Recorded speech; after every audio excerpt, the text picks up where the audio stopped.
Dan soal wacana tawaran jabatan untuk Jokowi sebagai penasehat Prabowo, kita bahas malam hari ini bersama Idrus Marham, Sekretaris Tim Kerja Strategis Prabowo Gibran, dan pengamat politik Ikrar Nusa Bakti. Pak Ikrar, selamat malam. Bang Idrus, selamat malam. Selamat malam Mas Ludia, Assalamualaikum warahmatullahi wabarakatuh. Prof. Waalaikumsalam. Bang Idrus, jadi kemarin ini kan ada isu soal Selamat pembentukan malam, Bang Idrus. presidensial club. Kemudian juga sekarang justru ada Dewan Pertimbangan Agung yang katanya akan menempatkan Pak Jokowi ini selalu di dekat Pak Prabowo. Ini seberapa penting sih sebenarnya Bang menempatkan Pak Jokowi selalu berada di dekat Presiden terpilih Prabowo Subianto?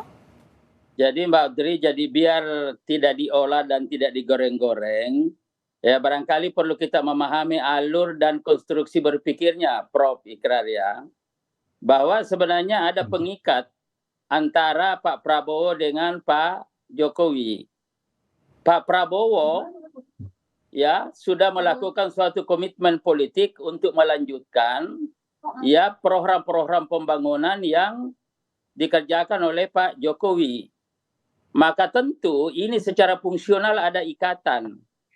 Keterlibatan Pak Jokowi berperan itu adalah sebuah keniscayaan karena di sini ada jaminan supaya ada jaminan bagaimana program-program pembangunan itu bisa berjalan dengan baik. Nah, oleh karena itu maka perlu ada komunikasi. Ya, perlu ada komunikasi, perlu ada diskusi yang barangkali menurut Sekjen Gerindra itu perlu menjadi sebuah nasihat-nasihat. Apakah nasihat itu terkait dengan substansi program untuk pengembangannya maupun terkait misalkan dengan strategi pelaksanaan program-program yang ada. Nah, oleh karena itu, agar supaya tidak digoreng, ya sudah tidak digoreng, tidak diolah, tidak ditafsirkan, dan ini memang jadi persoalan barangkali, Mbak Audrey, kalau misalkan Pak Jokowi berperan, apakah itu penasehat, tapi tidak ada posisi formal misalkan, itu dianggap cawe-cawe, karena tidak terbiasa kita di Republik ini. Jadi ada hubungan.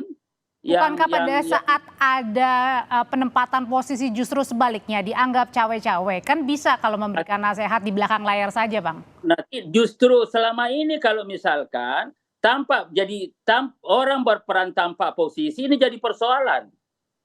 Ini di Republik ini. Tetapi kalau punya posisi lalu berperan, itu baru jelas. Orang yang berperan di luar posisinya Mbak Audrey itu namanya overacting secara teoritik. Ya, nah oleh karena itu, memang persoalannya sekarang kalau secara fungsional kehadiran Pak Jokowi dalam rangka untuk menjamin kelanjutan program-program pembangunan, apakah itu pengembangan substansi program atau strategi pelaksanaannya, itu memang muncul wacana-wacana. Ada yang menyebut bahwa Dewan Tim Pres. Kemudian ada ide gagasan lagi yang disampaikan Presidential Club. Bahkan ada yang lebih jauh lagi bagaimana kalau menjadi pemimpin koalisi. Ada juga wacana terakhir dan saya kira juga ini disampaikan oleh Ketua MPR, menghidupkan kembali lembaga DPA. Yang pada intinya adalah Pak Jokowi ini tetap ada posisi gitu ya. Kalau gitu Bang Idrus sebentar, saya mau tanyain dulu deh ke Pak Ikrar. Pak Ikrar, ini memang dilihatnya penempatan dari Pak Jokowi ini selalu berada di dekat Pak Prabowo ini memang harus selalu ada jabatan. Ini sebenarnya kalau gitu diartikannya Pak Jokowi yang ingin selalu dekat sama Pak Prabowo atau Pak Prabowo yang ingin selalu dekat dengan Pak Jokowi? Kalau menurut saya Pak Jokowi yang memang ingin tetap dekat dengan Prabowo ya. Kenapa demikian? Karena tampaknya beliau ingin agar apa yang dulu menjadi program-program beliau akan dilanjutkan oleh Pak Prabowo begitu kan. Dan kemudian upaya-upaya untuk kemudian dia bisa menduduki jabatan dan bisa berpengaruh terhadap kabinet itu juga udah berkali-kali dilakukan. Saya beri contoh misalnya Pak Jokowi akan diangkat menjadi koordinator partai politik pendukung Prabowo Gibran gitu kan, dan kemudian ternyata ada kesulitan kan. Satu misalnya PSI kan akhirnya juga nggak masuk parlemen, jadi dia nggak punya partai. Kemudian dia upaya untuk ambil alih misalnya posisi ketua umum partai Golkar gitu kan, tapi kita tahu Golkar tidak kayaknya ya tidak berkehendak kemudian untuk apa namanya itu melakukan apa namanya muktamar Partai Golkar ya pada sebelum bulan Desember gitu Ya, kan, maksud saya sebelum September itu, kalau itu kan berarti munaslup gitu kan. ya dipercepat. Jadi ini yang buat saya dilema-dilema yang dihadapi oleh Jokowi. Dan kalau kita lihat juga misalnya pendekatan apakah dia bisa menjadi apa bagian dari presidensial club ya, yang kemudian dia mengusulkan kalau perlu rapatnya 2 hari. Dan kalau di rapatnya 2 hari itu berarti rapat-rapat Presidents Club itu jauh lebih banyak dibandingkan rapat terbatas ataupun rapat apa namanya itu lengkap dari kabinet begitu Oh, kan. oke. Ini yang saya lihat usaha-usaha itu jalan terus ya. Dan ini juga buat saya ya, ini juga mungkin Bung Idrus sepakat atau tidak sepakat dengan saya bahwa memang itu rentang waktu yang terlalu panjang antara hasil pemilu presiden dengan pergantian presiden pada Oktober 20 Oktober itu saya pikir perlu ditinjau kembali ya. Kenapa demikian? Karena toh kita tidak ada lagi apa namanya itu pemilihan yang terbagi antara pemilu Oke.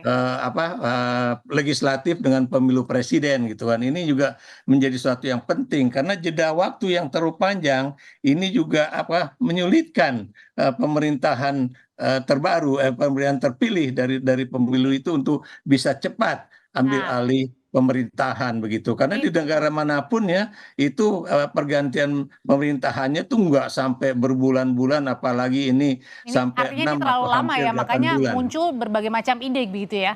Betul, betul ya. Apalagi Anda lihat sekarang ya apa yang terjadi ini. Misalnya bagaimana DPR dengan pemerintah tiba-tiba mengajukan berbagai revisi undang-undang ya, baik itu undang-undang Mahkamah Konstitusi, undang-undang Kementerian Negara, undang-undang Oke. penyiaran ya. Ya, itu semuanya kan Anda tahu di dalam pemerintahan dimanapun di dunia ya, begitu sudah terjadi pemilihan umum, yang namanya presiden ataupun perdana menteri Baik. itu sudah menjadi yang disebut dengan apa namanya itu pemerintahan yang demisioner ya. Oke, Pak Ikrar, saya mau nanya lagi Ya, deh ke Bang Idrus. ya. Bang Idrus, itu kata Ya, tadi Pak Ikrar berpendapat bahwa kayaknya Pak Jokowi kok yang ingin selalu dekat dengan Pak Prabowo. Kalau gitu pertanyaan selanjutnya, kan ada Mas Gibran juga yang menjadi representatif dari Pak Jokowi. Jadi tetap menjaga jalur on the track gitu dengan program-programnya Pak Jokowi yang dilanjutkan dengan Pak Prabowo.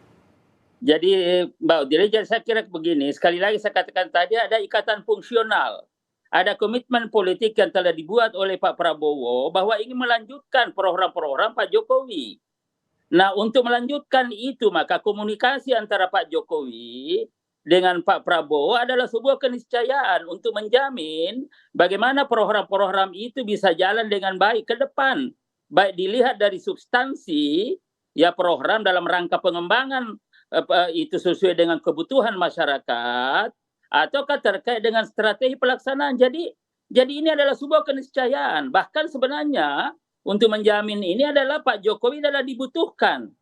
Tapi Tetapi nggak karena ini nambah anggaran dibutuhkan, lagi Bang, karena kan sudah ada One Team Press nih, kenapa nggak direvisi saja atau mungkin ya sebagai ininya, kenapa harus ada Dewan Pertimbangan Agung, kan bukannya menambah lagi pos anggaran. jadi begini Mbak, jadi kan begini, kan kita ini kan wacana tentang itu One Team Press. One Team Press itu sesuai dengan undang-undang yang ada adalah merupakan bagian daripada eksekutif.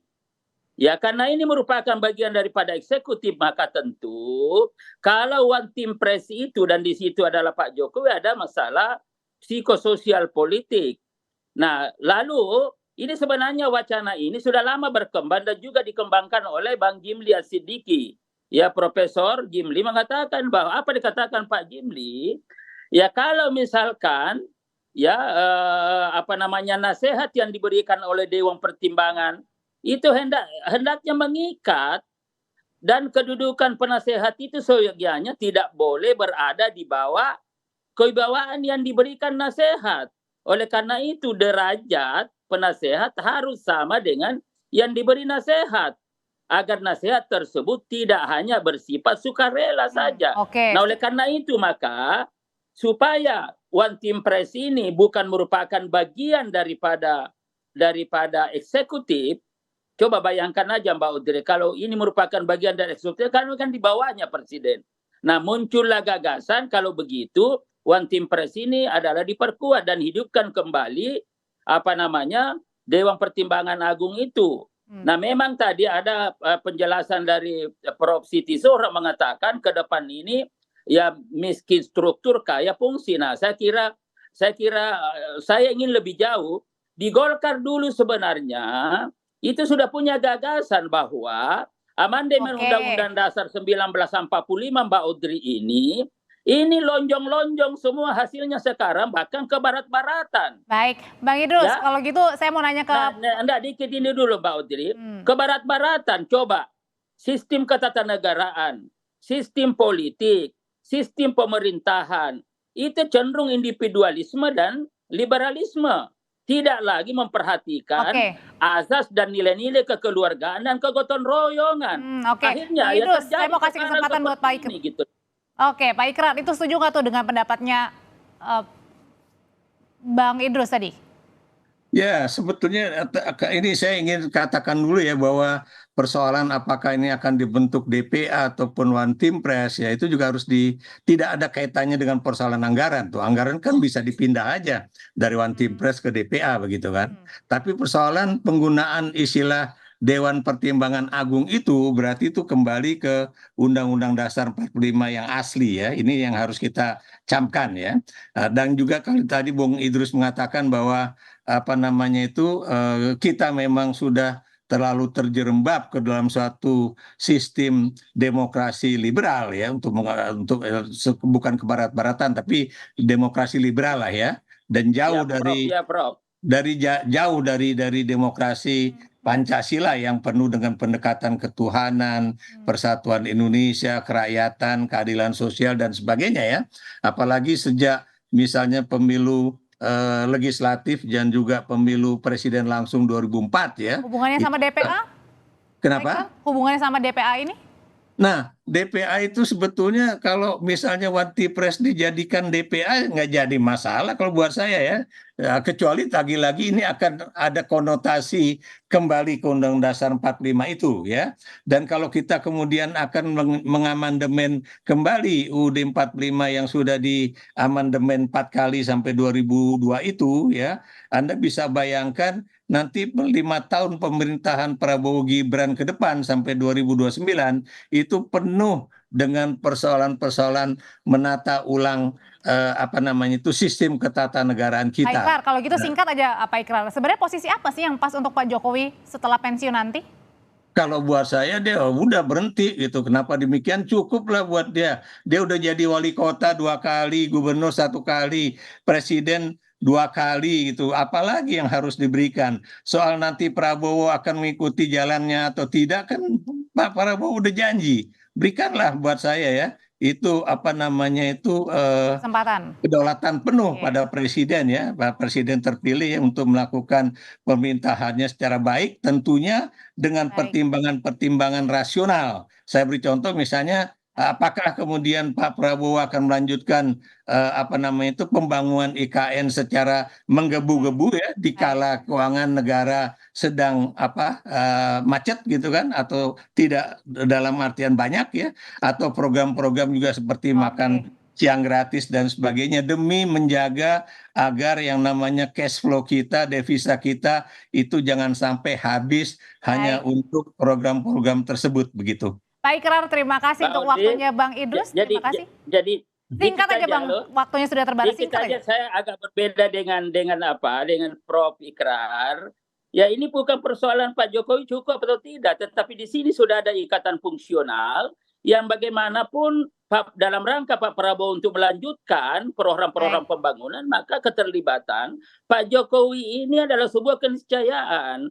Peran Pak Jokowi, jadi tidak boleh kita membatasi bahwa cukuplah, tidak boleh. Ya, nah tinggal bagaimana format peran itu dilakukan. Kalau tampak posisi itu dianggap cawe-cawe, diolah, digoreng. Maka Bang Idrus, sudah kita tangkap Bang pesannya. Bang Idrus Marham, terima kasih. Pak Ikrar, terima kasih. Sehat selalu semuanya.